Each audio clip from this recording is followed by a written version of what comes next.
The U.S. computer security company Mandiant says a secret Chinese military unit is behind a series of hacking attacks on U.S. companies. We're joined now by Mandiant VP Grady Summers, who's in Washington. Thanks for your time. Appreciate it. Pleasure to be here. Tell us why you chose to disclose the report now. Well, it was a tough decision. We wanted to make sure that we were accurate in our portrayal of this group called Advanced Persistent Threat 1, which we tie back to the Chinese PLA unit. We wanted to make sure we had the evidence right. So this report was painstaking research, 6 years in the making, before we finally decided to reveal everything we know about this group.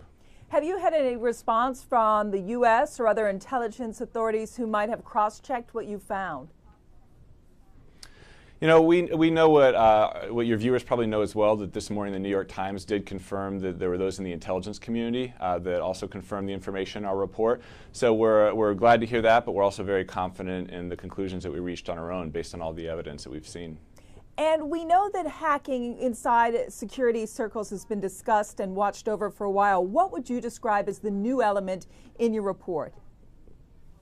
Sure. The new element, and what's really fascinating about what Mandiant has provided in this report, is to fill in that missing link between a state-sponsored, a military unit and a group of hackers. So we've talked a lot in the security industry in recent years about China being behind cyber espionage attacks. But the evidence we provide makes it pretty clear that this isn't some rogue group of hackers. They're not off on their own. They are part of PLA Unit 61398, that they're sponsored by the military, and that the Communist Party of China is not only aware of their activities, but actually supports their activities. And what do you think the end desire is for these deliberate and perhaps systematic hacking attacks? What does China want to get at? Well, Sure, we know very well what China wants to get out of this. China wants to steal intellectual property. In our report, we reveal 141 organizations. These are just the organizations that we know of by name. We anticipate there are probably hundreds more. 141 organizations targeted across 20 different industries, and hundreds of terabytes of intellectual property have been stolen from these organizations over the last 6 years. That's a massive amount of research, intellectual property, plans for next generation products that the United States and other Western companies would have been producing. All of those really gone in a blink of an eye. And so it's pretty clear that China was after the intellectual property of these organizations. The New York Times named several companies that were hacked. Coca-Cola, RSA, which makes those secure ID tokens.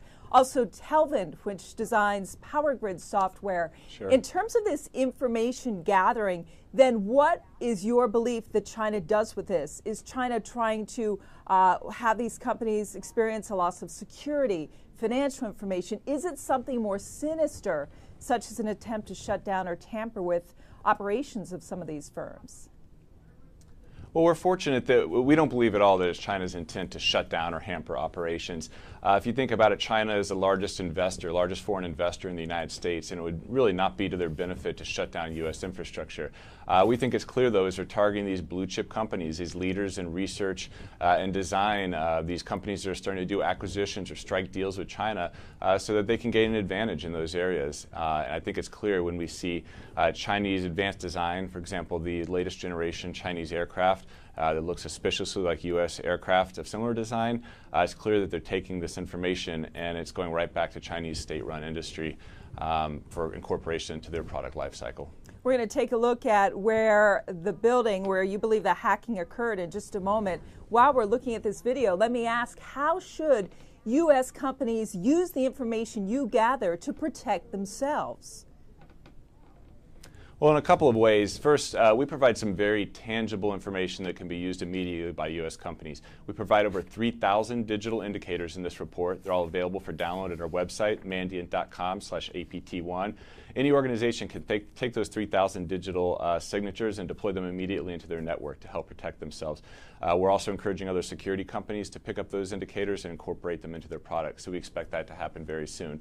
But more holistically, organizations should view this as a wake-up call. We've got to do more to protect the security of our networks. Commercial industry really lags behind where we need to be in order to protect ourselves against this type of cyber espionage. How about government action? Based on what you've learned, are the plans for the more aggressive cyber defense announced just a couple days ago by the U.S. government sufficient, do you think, to protect against the kind of attacks that you monitored? We definitely support President Obama's executive order. We think the information sharing that it espouses is the right type of thing that we need to do more of in our industry. And that's a big reason that Mandiant did release this report, is we want to start that dialogue and start sharing more information about the attacks we see. So is it enough? It's hard to say. We're glad the conversation's been started, and we know there's a lot more to be done if we want to adequately protect intellectual property. Your own report concludes by saying that you expect reprisals from China. What are you bracing for exactly, or what should companies brace for? Yeah, we know that Mandiant will be a target as a result of releasing this. We get very specific in our 60-page report. We release the personas, 3 actual individuals and by their hacker handles who are responsible for a large part of this. And we don't expect that this group will take that lying down. So we're certainly ever vigilant, as we always are. And really every organization, if you work for an organization that has information that would be useful to a growing economy, it's important that you're ever vigilant as well and you're looking for these types of attacks. And how much you respond to critics who say, you know, it's not just China, Russia or criminal syndicates in that country may be just as capable of cyber espionage and potentially as damaging as China? Well, we completely agree, and that's a very good point. Mandiant tracks over 75 different threat groups. Most of them, I would say not most, but a large number of them are from China. But it's an absolutely valid point that cyber attacks in today's very flat, very digital world can come from any part of the globe and can be targeting any other part of the globe. So by no means is this attempt to indict China. This is really about the cyber policy of the Chinese Communist Party, but certainly any country could be engaged in this type of cyber espionage. Grady Summers of Mandiant, thanks for your time. My pleasure. Thank you. I'm Rhonda Schaffler. This is Reuters.